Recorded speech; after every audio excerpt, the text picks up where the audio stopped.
Ce soir, vous dormirez sans doute bien au chaud, étendu sur un grand matelas, dans une chambre chauffée à 21 degrés. Mais si vous aviez vécu dans l'Europe du Nord du XVIIe siècle, dormir seul dans une grande pièce, c'était risquer la mort. Pour survivre à la nuit, on grimpait dans un lourd meuble en bois, le lit clos.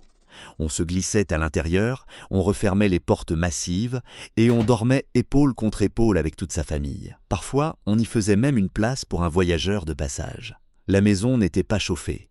On piégeait la chaleur des corps et des respirations dans une boîte en bois sombre et confinée, simplement pour voir le jour se lever. Notre manière de survivre à l'hiver est une anomalie dans l'histoire. Il suffit de s'approcher d'un mur, d'appuyer sur un bouton, et la maison entière baigne dans une chaleur estivale. Pendant 99% de l'histoire de l'humanité, chauffer ne serait-ce qu'une seule pièce était un luxe inabordable.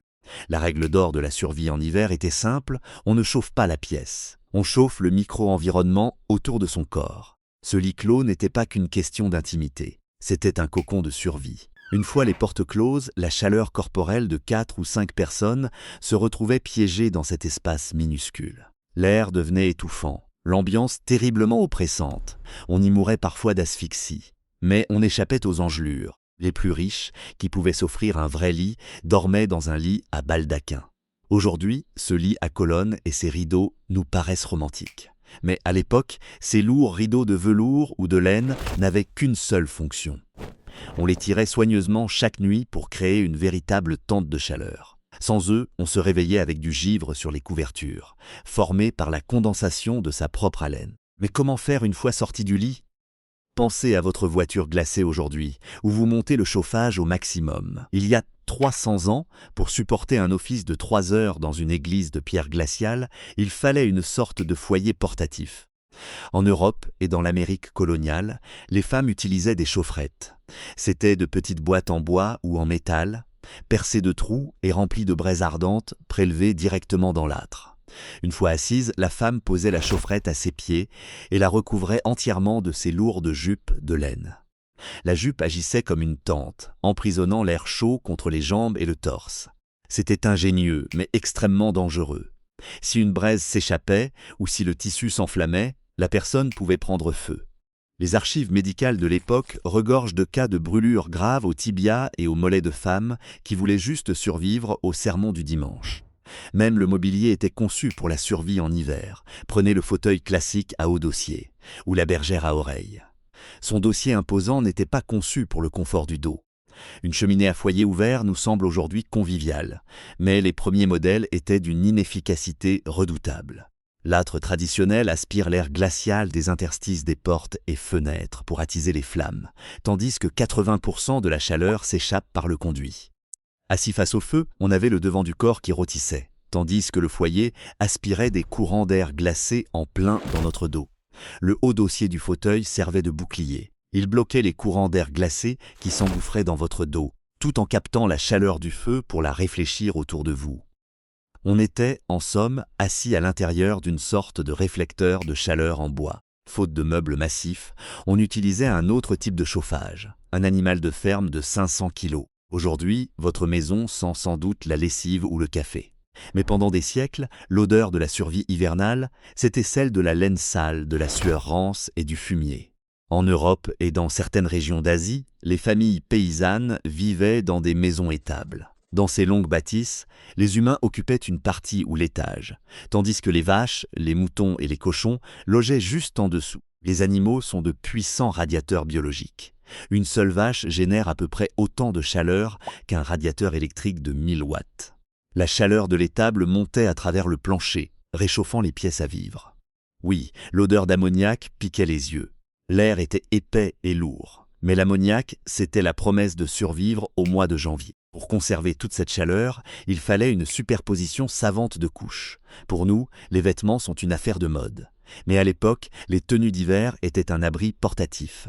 On superposait les couches, du lin à même la peau pour absorber la sueur et le sébum, et par-dessus, de la laine épaisse et dense pour emprisonner l'air et isoler du froid. Laver des vêtements épais dans une rivière gelée était un calvaire, et il fallait des jours pour qu'ils sèchent.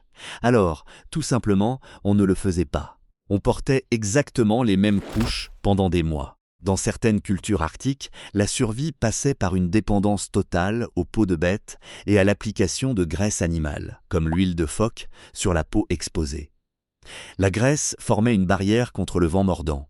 Elle retenait l'humidité du corps et empêchait les engelures. Mais la chaleur externe ne suffisait pas. Tout feu a besoin de combustible. En hiver, ce combustible, c'était la nourriture. Aujourd'hui, votre apport calorique varie peu au fil de l'année. Mais avant le chauffage moderne, l'hiver mettait le corps humain à rude épreuve.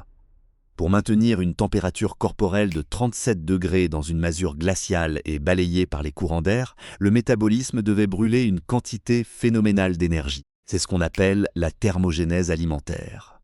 Les riches mangeaient des graisses animales, des ragoûts consistants et des salaisons. Mais pour les pauvres, le froid représentait une double menace. On ne mourait pas de froid uniquement à cause de la température. On mourait de froid parce qu'on avait littéralement plus de calories à brûler. La chaudière interne tombait simplement à court de combustible. Avant que le corps s'adapte au froid, sa première ligne de défense est la contraction musculaire violente, le frisson. Il peut multiplier par 5 la production de chaleur du corps au repos. Mais ce faisant, il épuise les réserves d'énergie à une vitesse fulgurante. Au fil du temps, les populations vivant dans des froids extrêmes ont développé des adaptations biologiques. Certains chasseurs-cueilleurs modernes, ainsi que nos anciens cousins néandertaliens, ont développé des dépôts de graisse spécialisés. Le tissu adipeux brun, ou graisse brune, agit comme un chauffage interne. Contrairement à la graisse ordinaire, qui ne fait que stocker de l'énergie, la graisse brune brûle de l'énergie pour générer de la chaleur directement, sans même avoir besoin de frissonner. Mais même avec la graisse brune et la laine épaisse, entretenir le feu du foyer restait une question de vie ou de mort. Impossible de tourner un bouton et de dormir 8 heures d'une traite. De nombreux historiens pensent qu'avant la révolution industrielle, les gens pratiquaient le sommeil biphasique, c'est-à-dire qu'ils dormaient en 2 phases distinctes. On se couchait à la tombée de la nuit, on se réveillait vers minuit pour 1 heure ou 2, puis on se rendormait jusqu'à l'aube. Ce n'était pas une simple excentricité, mais une nécessité impérieuse. Il fallait bien que quelqu'un se réveille pour ranimer le feu.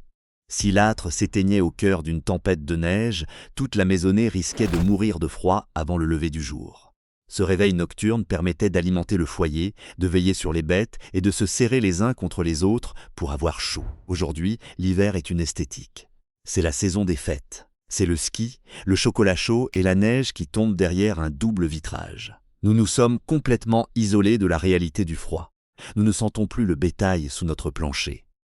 Nous ne risquons plus de nous asphyxier dans une boîte en bois juste pour conserver notre chaleur corporelle. Nous ne transportons plus de charbon ardent sous nos vêtements. Mais en conquérant le froid, nous avons aussi perdu quelque chose de profondément humain. Survivre à l'hiver était autrefois un acte communautaire. Il forçait les familles à partager le même lit. Il forçait les humains et les animaux à vivre sous le même toit. Il exigeait une vigilance constante et partagée autour d'un unique foyer. Autrefois, l'hiver était un monstre qui attendait devant la porte. Et la seule façon pour nos ancêtres de le tenir à l'écart, c'était de se serrer les uns contre les autres.